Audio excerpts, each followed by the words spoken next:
Welcome to Undercover Reading. Today I'm going to be reading a short story to you called Practically Invisible. You can follow along if you want by getting a free copy on Wattpad or Kindle or Nook, whatever your favorite device is. I've got a copy of it on my Kindle because I don't have it memorized. Practically Invisible by Liz Coley. It's amazing what some people will do to get attention. Bennett's voice carried across the quad to where Melanie and I were standing. His left hand rubbed a spot on the back of his head. His eyes fixed on Mel. Not on me, of course, because I'm basically invisible next to her. But I blushed anyway. Mel tossed her hair, so long that the blonde tips swept across my cheeks.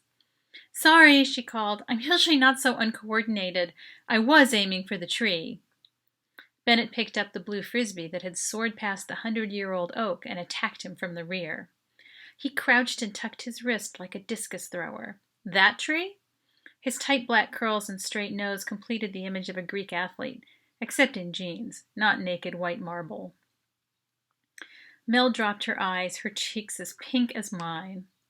I bet she'd had the same thought. "I know, right? Like missing the side of a barn.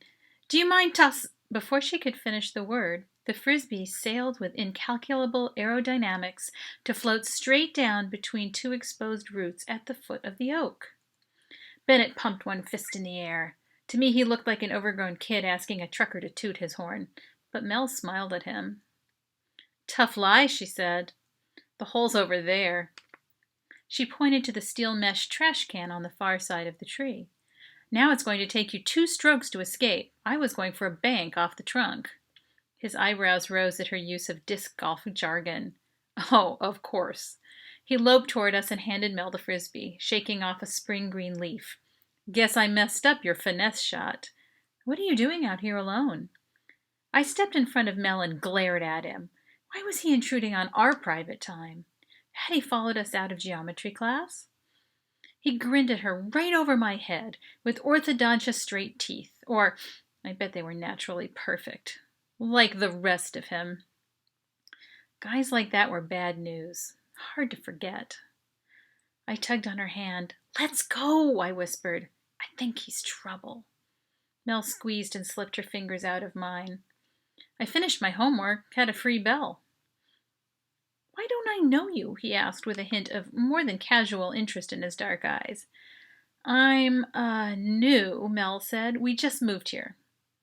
"You know, we have a frisbee golf team," he said. "Can I recruit you?" How did he know we'd played on the spring team 2 schools ago? "No tryouts?" Mel asked. Bennett laughed. "No tryouts, no cuts, no records, no trophies. I'm the proud captain of a losing team. But we have a blast. Hey, want to toss?" "Mel, say no," I advised in a whisper. "We should be—" "Sure." Mel wound up for a hook-thumb release. "Go long," she warned. Bennett ran back with his hands up to receive the pass and snatched it out of the air. He flipped the disc back right on target, low and fast. I jumped out of the way. We formed an expanding triangle, with the 2 of them slinging the frisbee back and forth from further and further away, showing off, testing each other. I waved my arms in the universal "over here" sign. But Mel never even glanced my way. Like I didn't even exist. Tears dampened the corners of my eyes. We'd talk about this tonight, for sure. I went home with her after school, as I always do. It's a best friend thing. We chilled out, watched some TV, set the little folding table in the apartment kitchen so it would be ready when her mom got home. At dinner, Mel was all full of stories about the new school and about this guy. I sat in silence, no appetite at all. What was the use of making new attachments? "Honey, that's great! Already making new friends and joining a team?" Her mom encouraged it. I don't know why. We'd just be moving again in a few months. Mel's mom was the most restless person either of us ever knew. She wasn't attached to anything except novelty. I'm the only reliable, constant friend in Mel's life, and I've always moved with her. I sat curled up on the couch at her side like a cat or something, waiting for her to finish homework so we could talk about what happened today. She finally stuffed everything into her backpack ready for tomorrow, brushed teeth, put on a sleep shirt, and slipped between the sheets, ignoring me until I could hardly stand it.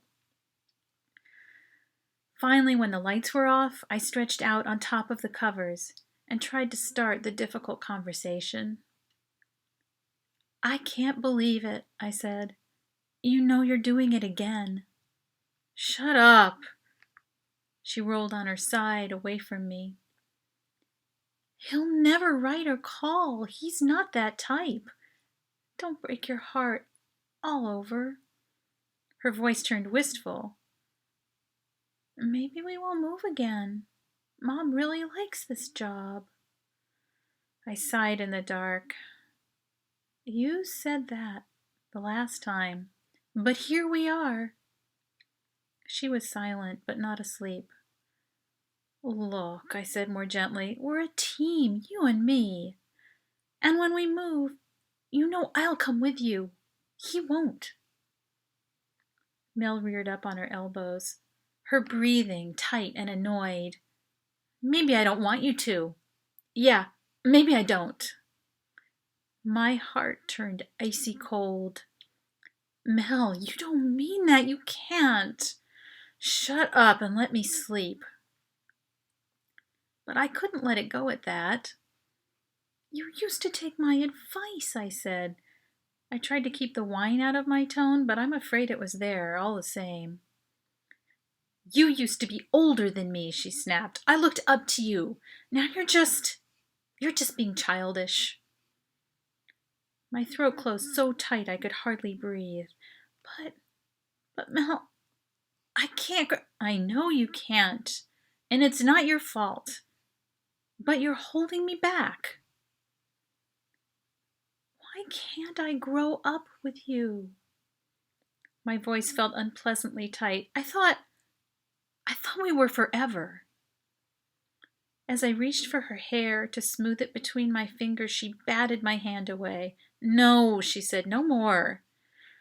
And I knew she was thinking about how Bennett's fingers had threaded through her hair as he walked away from the quad, an arm around her shoulders, and about how he turned his head right as she turned hers left, and their lips brushed for just a moment. "You need to leave," she said quietly. And as she turned away from me for the last time, I realized she had missed the tree on purpose. That's the end of that story. I'll see you next time. Bye.